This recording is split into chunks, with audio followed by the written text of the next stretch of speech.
Pro Group Management. Workers' comp that works for you.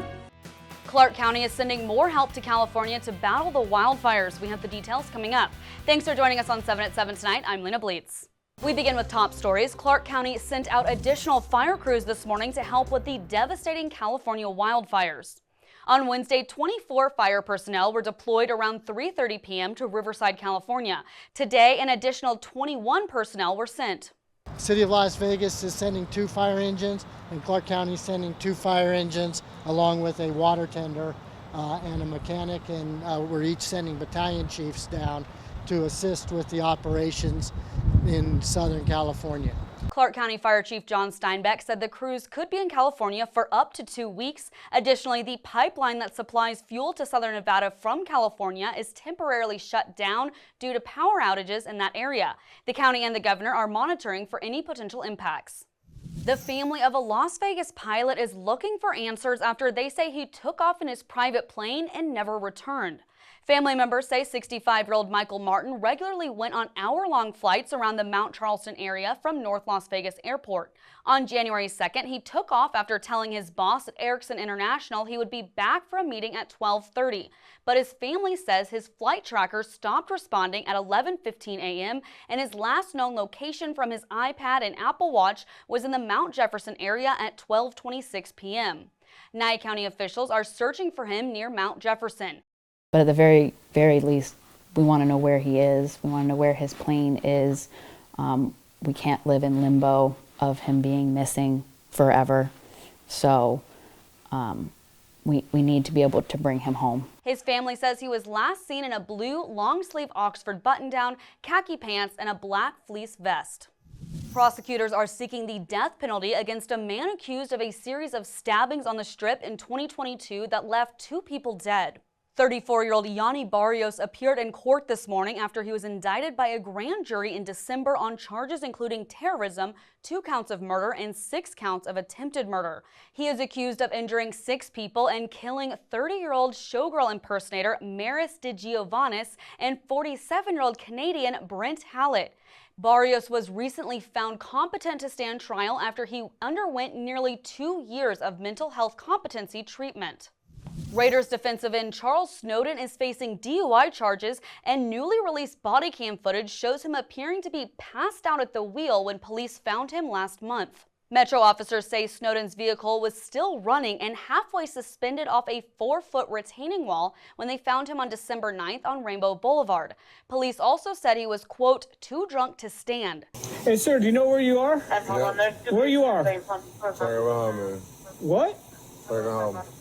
Trying to get home? Where are you coming from? Washington.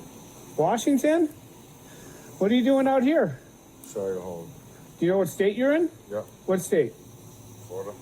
Florida? Court records show Snowden was released on his own recognizance. He is still a member of the Raiders and has played in multiple games since his arrest. Vegas Nation brought to you by Station Casino, STN Sports. Download the app today. The Raiders announced on Thursday that they have parted ways with general manager Tom Telesco. This comes after just 1 season and the Raiders having a 4-13 record, despite the fact that he did draft star tight end rookie Brock Bowers. The team also parted ways with head coach Antonio Pierce on Tuesday. They have interviews set up with former Jets head coach Robert Saleh, as well as defensive coordinator Steve Spagnuolo, who's with the Chiefs.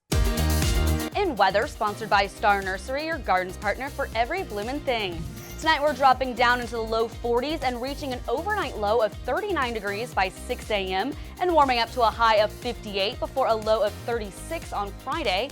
The sunshine is sticking around through the weekend and the first half of next week, looking at a high of 61 and low of 40 on Saturday and high of 55 and low of 33 on Sunday. Then starting out next week with highs in the mid to upper 50s and lows in the mid 30s, the clouds return on Wednesday with highs in the low 60s and lows in the upper 30s by midweek.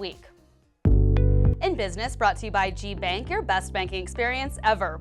A trial date has been set in a lawsuit accusing Wynn Las Vegas of negligence in a woman's death.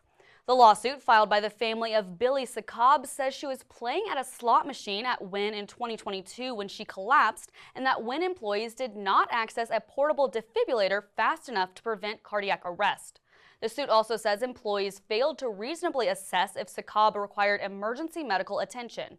A civil jury trial is set to begin September 8th. The family is seeking special damages in excess of $15,000 along with punitive damages, interest, and attorney's fees. Wynn Resorts has denied the allegations. Now for your sports update brought to you by PT's Taverns. With over 65 locations, there's a PT's near you. Visit ptstaverns.com.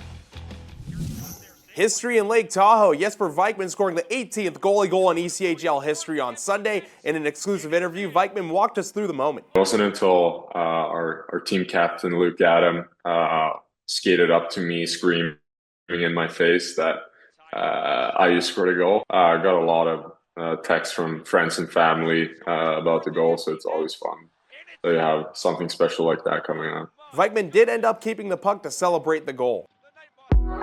In Health, brought to you by Centerwell Senior Primary Care. Discover primary care focused on you. You can save a life by giving blood at South Point. Vitalant is hosting a blood drive tomorrow from 10 a.m. to 6 p.m. in the casino's Brunswick Room. Donors will get a voucher for a free breakfast or lunch at South Point's Garden Buffet, and Slot Club members will receive an extra 2,000 points. You'll also be entered to win one of 3 $10,000 gift cards. You can schedule an appointment by visiting vitalant.org and using the code L1H62. Sports betting brought to you by Las Vegas Paiute Tribal Smoke and Cigar Shop. With March Madness only 2 months away, here's a look at the favorites to win the men's basketball national championship. Auburn is a 4-1 favorite of the Westgate Superbook to win it all, and Duke is a 5-1 second choice. Tennessee is a 10-1 third pick, followed up by Houston and Alabama, each at 12-1 odds, along with Florida and Iowa State at 16-1. Kansas and Gonzaga are each 20-1 to win the title, followed by Kentucky, Michigan, Marquette, and two-time defending national champion UConn at 25-1 odds. In your lifestyle news, 6 food and drink outlets are opening in the new The Bend development in the Southwest Valley. For example, the famous family-owned bakery Freed's Dessert Shop is opening a location there. So is the Great Greek Mediterranean Grill and Evolve Brewing by Aces and Ales. Their brewery will have a kitchen, a private event space, and 2 dog-friendly terraces. The Bend is set to open in the first quarter at Sunset Road and Durango Drive. Now for entertainment, sponsored by Arizona Charlie's with live entertainment every weekend at both locations. Go to ArizonaCharlies.com to see who's playing. Elvis Presley would have turned 90 this week, and the Westgate celebrated with a special event hosted by one of his family members. LVRJ entertainment columnist John Katzlamidas has the details.